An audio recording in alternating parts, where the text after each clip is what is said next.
Graça e paz, irmãos. Lucas, capítulo 9, verso 23, o evangelista registra as seguintes palavras do Senhor. Jesus dizia a todos: se alguém quiser acompanhar-me, negue-se a si mesmo, tome diariamente a sua cruz e siga-me. Você já parou para pensar se de fato você é um seguidor de Cristo? Essa é uma pergunta que todos nós temos que fazer todos os dias. No nosso Brasil, ser cristão, professar o cristianismo é muito fácil. A questão é, o cristianismo que eu tenho professado é além das minhas palavras? Veja que o Senhor Jesus nos deixa algumas posturas, algumas atitudes, algumas marcas credenciais que vão destacar se de fato uma pessoa que diz ser cristão é seu seguidor ou não. Muito bem, esse texto destaca então essas prerrogativas. A primeira que eu gostaria de mencionar é logo no princípio, quando ele diz: se alguém quer vir após mim, se alguém quiser me acompanhar, negue-se a si mesmo. O que isso na prática representa? Representa da seguinte maneira, meus queridos: até que ponto eu tenho vivido a minha vida de acordo com aquilo que o Senhor Jesus estabelece para mim? Até que ponto eu estou disposto a abandonar o meu conforto, abandonar as minhas próprias ideias, meus conceitos de verdade? Até que ponto eu estou disposto a deixar a minha agenda pessoal e colocar a de Cristo como sendo a primeira, a primária em minha vida? Porque se eu não estiver disposto a abandonar meus próprios prazeres, abandonar a minha própria visão de mundo e substituí-la pela visão do Mestre, pela vontade do Mestre, então eu não sou um dos seus seguidores de verdade. Mas a segunda credencial que o Senhor Jesus deixa claro aqui, para aqueles que querem segui-lo, é que se alguém quer ser o seu seguidor, esta pessoa é alguém que está disposta a enfrentar a dor e a morte. Veja, ser cristão nesse contexto aqui não era uma coisa tão simples. A maior parte dos seguidores do Senhor Jesus, logo no início, foram perseguidos, foram brutalizados. Basta lembrar, meus queridos, que se você for atrás da história, todos os apóstolos, todos aqueles discípulos a quem o Senhor constitui como sendo a liderança da primeira igreja, da igreja que nós chamamos de igreja primitiva, eles foram martirizados, eles morreram das piores maneiras possíveis, unicamente por se declararem cristãos. Essas pessoas morriam comidas pelas feras nos coliseus romanos.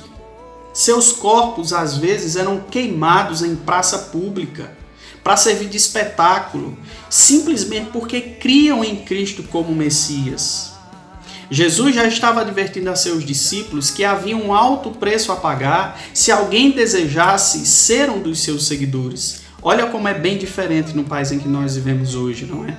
Se bem que nós sabemos que em muitos lugares, nós cristãos bíblicos, nós não somos bem-vindos. Quantos alunos da universidade sofrem chacotas por causa da sua fé? Quantas vezes nós somos ridicularizados porque cremos em Deus e cremos que Jesus é o seu Filho enviado do mundo para morrer em nosso lugar? A questão aqui, chave, prática para a nossa vida hoje é a seguinte: até que ponto eu estou disposto a arcar com o ônus de ser um cristão? Ou seja, até que ponto eu estou apto a sofrer pela causa do Evangelho? Inclusive até literalmente. Há muitos irmãos nossos nos campos missionários que estão padecendo de muitas maneiras. E eu preciso parar e pensar, até que ponto eu estou me predispondo a enfrentar as dificuldades da caminhada cristã? Porque se eu for uma pessoa que eu tenho medo de dores, se eu for uma pessoa que eu não estou apto a enfrentar quaisquer que sejam os problemas e quaisquer que sejam as crises em função do Evangelho, eu não sou um dos seguidores do Senhor Jesus. Mas a terceira atitude que o Senhor Jesus espera dos seus discípulos é exatamente quando ele diz: e siga-me. Você já parou para pensar o que significa siga-me? Penso eu e outros estudiosos também, ao se debruçar sobre essa passagem, que Muito provavelmente o preceito básico pelo qual Jesus estava dizendo aqui era que os seus seguidores deveriam andar nos mesmos caminhos que ele andou.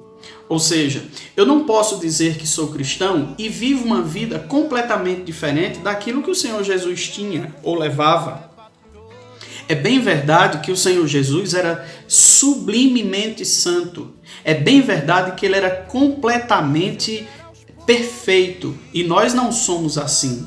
Mas a questão que eu e que você precisamos nos perguntar é: até que ponto eu exercito a minha vida, a minha caminhada cristã para que eu me pareça com aquele que o Senhor Jesus espera de mim, espera dos seus seguidores?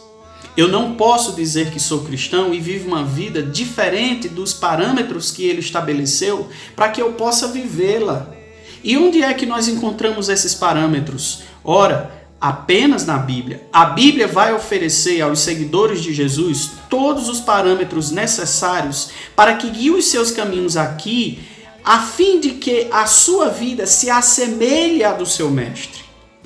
Apenas praticando, meus queridos, uma vida de santidade, uma vida de verdadeira devoção a Deus, é que nós então iremos nos parecer cada vez mais com o Senhor Jesus. Quero apenas retomar o que eu disse até então. O Senhor Jesus aqui, ele coloca 3 atitudes que ele espera daqueles que dizem ser seus seguidores ou daqueles que querem segui-lo. Primeiro, negue-se a si mesmo, ou seja, eu tenho que estar disposto a negar as minhas vontades, negar as minhas agendas, para que eu possa colocar do Senhor Jesus em evidência. Segundo, tome a sua cruz, ou seja, eu tenho que estar apto para enfrentar quaisquer perseguições, dores, problemas e até humilhações que eu venha a receber na minha caminhada cristã, como os irmãos da igreja primitiva sofreram. E o terceiro, siga-me. Ou seja, a minha vida, o meu dia a dia, os meus afazeres em casa, no trabalho, na escola, a minha vida deve refletir que eu sigo pelo mesmo caminho do meu mestre, do Senhor Jesus. Essa é a ideia por trás então disso. Note então que apesar do grande crescimento numérico daqueles que se dizem cristãos do nosso país, infelizmente, nós estamos bem aquém dessas características bem básicas que o Senhor Jesus deixou aqui como parâmetros daqueles que diziam ser ou que queriam segui-lo. Que o Senhor Jesus seja com você, que a graça e a paz do nosso Senhor Jesus sejam não apenas conosco, mas com o mundo inteiro, diante de um quadro tão difícil que nós temos passado. A pergunta, volto a dizer, que temos que fazer todos os dias é: eu sou um seguidor de Cristo? Aonde encontrar a resposta? Um começo pode ser Lucas, capítulo 9 e verso 23. Deus continue a nos abençoar.